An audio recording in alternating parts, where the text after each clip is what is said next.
अगर आपको भ्रष्ट राजनीति और बिकी हुई पत्रकारिता का अनोखा संगम देखना है तो बिहार सरकार के शिक्षा विभाग पे एक नज़र डालना चाहिए। ये देख सकते हैं आप अपने स्क्रीन पे हमारे बिहार राज्य की जो मीडिया है ये सरकार का गुणगान किस तरह से करती है और सरकार जो पाप करती है, सरकार जो अन्याय करती है, सरकार जो जनता के भविष्य को बर्बाद करती है उस पर पर्दा डालने के लिए सबसे आगे बिहार का मीडिया ही रहता है। आप देख सकते हैं अपने स्क्रीन पे यह जो न्यूज़ छापा गया है आज के हिंदुस्तान में, जिसमें कहा गया है शारीरिक शिक्षा अनुदेशकों की नियुक्ति को आज से आवेदन। इस न्यूज़ को अगर आप लोग सही से पढ़ेंगे, पूरा इसका अगर आप डिटेल देखेंगे तो इसमें सिर्फ यही बताया गया है आप लोगों को कि बिहार सरकार के द्वारा इसी साल यानी कि 30 मार्च को अधिसूचना जारी की गई और 8386 पदों के लिए नियुक्ति करनी है, जिसके लिए जो टोटल कैंडिडेट हैं उसमें भी लगभग 2863 कैंडिडेट कम पड़ रहे हैं। बस इतना ही डिटेल इस न्यूज़ में बताया गया है। लेकिन इस बहाली की, इस रिक्ति की, इस नियुक्ति की सच्चाई क्या है ये आम लोगों से छुपाने की पूरी कोशिश की जाती है। इस नियुक्ति, इस बहाली की जो सच्चाई है कि यह बहाली पिछले 4 सालों से अटकी पड़ी थी और इतना ही नहीं, इसी बहाली के साथ जो मुख्य शिक्षकों की बहाली आई थी उसका 3 साल के बाद भी कोई अता पता नहीं है। तो क्या इस बिहार के सम्मानित मीडिया हाउस का या फिर किसी भी मीडिया हाउस का, क्योंकि आज का जो यह समाचार है ये लगभग हर मीडिया में छपा है, हर न्यूज़पेपर में छपा है, लेकिन किसी भी न्यूज़पेपर वाले ने इतनी हिम्मत नहीं दिखाई कि सरकार से एक प्रश्न पूछते कि आखिर 3 साल के बाद भी STET 19 में आप शारीरिक शिक्षा अनुदेशकों की बहाली तो करवा रहे हैं, उसके लिए तो डेट जारी किया गया है, लेकिन इसी के साथ जो माध्यमिक उच्च माध्यमिक का बहाली आया था, माध्यमिक उच्च माध्यमिक की नियुक्ति होनी थी, उसके लिए अभी तक सरकार ने कुछ भी क्यों नहीं किया है।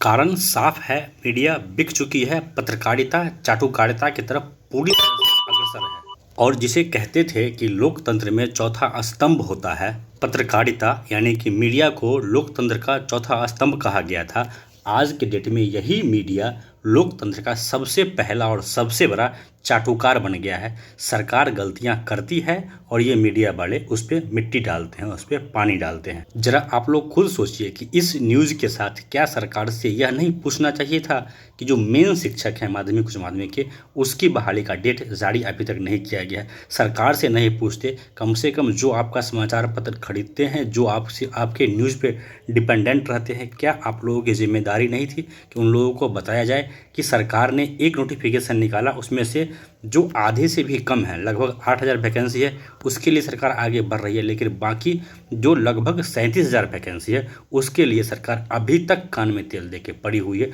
कोई उस पर कार्रवाई नहीं हो रही है। दोस्तों, ये बिकी हुई मीडिया है, इससे आप कुछ भी एक्सपेक्ट नहीं कर सकते हैं कि ये आम लोगों के बातों को उठाएगी, जो आम जन का समस्या है उस पर कभी चर्चा करेगी, उसका न्यूज़ कभी छापेगी। इसलिए ज़रूरी है कि हमें अपना माध्यम होना चाहिए, हमारे पास हमारा अपना मीडियम होना चाहिए, हमारा अपना चैनल होना चाहिए। इसलिए मैं कहता हूँ कि जो भी इस चीज़ को सपोर्ट करे, भले मैं ये नहीं कहूँगा कि आप मेरे चैनल को ही सब्सक्राइब कीजिए, मेरे ही वीडियो को शेयर कीजिए, लेकिन ऐसा कोई भी चैनल हो यूट्यूब पे जो ईमानदारी से इन चीज़ों को रखे, जो आम जन है, जो आम वासी हैं बिहार के, उनका जो समस्या है, खास करके शिक्षा व्यवस्था पे जो भी सवाल उठाएं, उसको आप लोग समर्थन ज़रूर कीजिए। क्योंकि जिन्हें आपने बड़ा मीडिया हाउस बना दिया है, जिन्हें आप फॉलो करते हैं, वो तो आपकी आवाज़ कभी उठाएंगे नहीं, आपकी आवाज़ हमारे जैसे छोटे लोग ही उठाते हैं। इसलिए आपसे निवेदन है कि जो आपकी बात को उठाए, आपकी जिम्मेदारी है, उसका समर्थन कीजिए। नहीं करेंगे तो कल को कोई आपका बात उठाने से हिचकेगा। इन मीडिया हाउसेस की मजबूरी है, इनका